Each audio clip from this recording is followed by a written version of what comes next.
cozy cottage in the woods. Papa Bear, Mama Bear, and little baby bear led a peaceful life in their secluded home. One morning, Mama Bear returned home from an early trip to the market with a fresh basket of apples. Papa Bear and Baby Bear greeted her outdoors. Everyone was eager for breakfast. Mama Bear had prepared porridge and now it was ready to eat. As she served them each their portion, the porridge steamed. It was too hot. The bears decided to take a walk while their porridge cooled. Meanwhile, a curious blonde-haired girl named Goldilocks was wandering alone through the woods.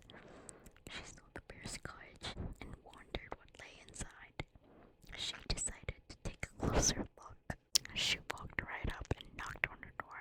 When there was no answer, she went inside. There were 3 bowls of porridge on the kitchen table. Goldilocks was hungry. She grabbed a spoon and took a mouthful from the big bowl. "This porridge is too hot," she wailed. She moved on to the second bowl, which wasn't any better. "This porridge is too cold," she complained.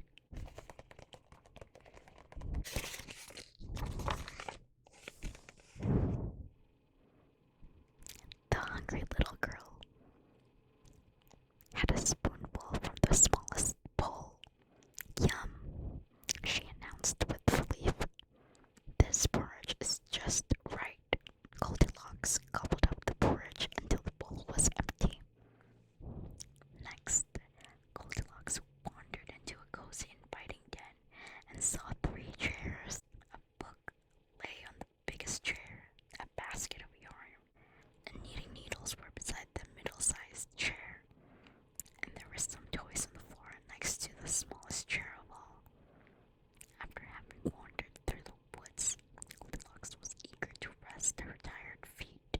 Goldilocks climbed onto the biggest chair with great difficulty. "This chair is too high," she said. "My feet don't even touch the ground."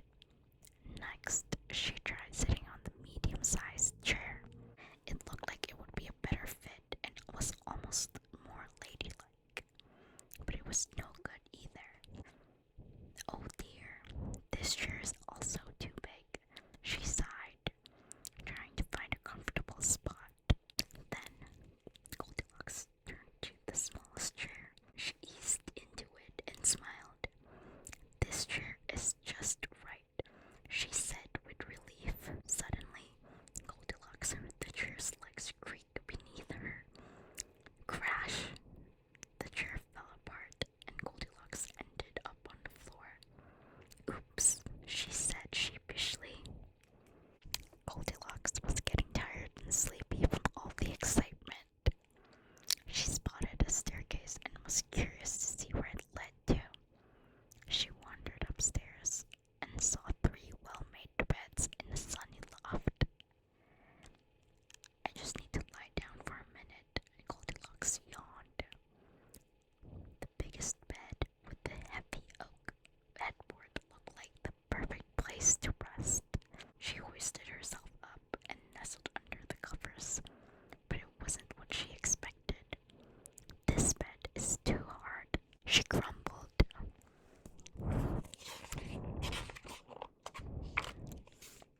Goldilocks hopped down and shuffled over the medium-sized, really pink bed in the middle.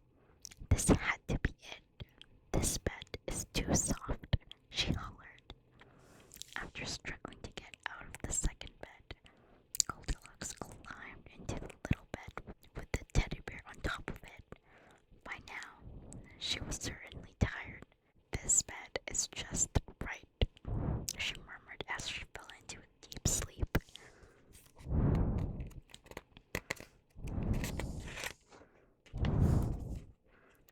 While she was sleeping, the bears came home from their walk to find the front door of the cottage slightly ajar. Papa Bear took a cautious look around and immediately sensed that something was wrong. "Someone has been in the house," he exclaimed.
bear's bed and peered at the waking girl. Goldilocks rolled over and opened her eyes. Staring back at her were the three bewildered bears. Yikes, she gasped. What a surprise. Everyone was quite startled as they looked back at each other. Goldilocks leaped out of the bed in a flash. The bears watched as she bolted downstairs and through the door and ran all the way home. I guess she didn't want to stay and visit, Papa Bear muttered.